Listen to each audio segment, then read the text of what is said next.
Mobil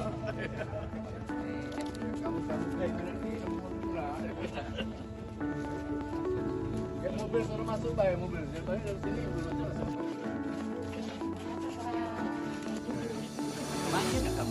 dalam rangka berbagi kepada sesama, khususnya dalam rangka Hari Bulan Bakti PU yang diinisiasi oleh Dinas PUPR Kota, kita menyerahkan rumah yang tidak layak huni kepada Pak Semewardana. Semoga bisa bermanfaat dan sebagai tanda kepedulian kita kepada tenaga kerja PHL di Dinas PUPR.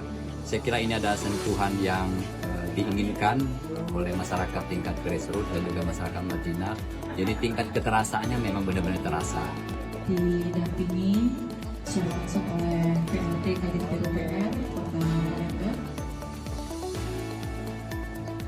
Terakhir 3, 2, 1. Tepuk tangan sekali lagi Bapak dan Ibu dengan ini. Selanjutnya untuk meninjau ke dalam rumah untuk Bapak Wali Kota beserta dengan para pendamping dengan Bapak Ibu sponsor dan dengan terakhir.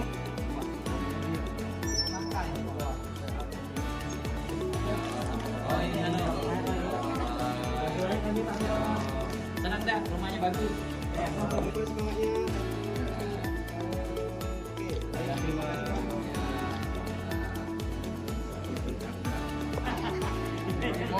Mau kemarin kan? Ya.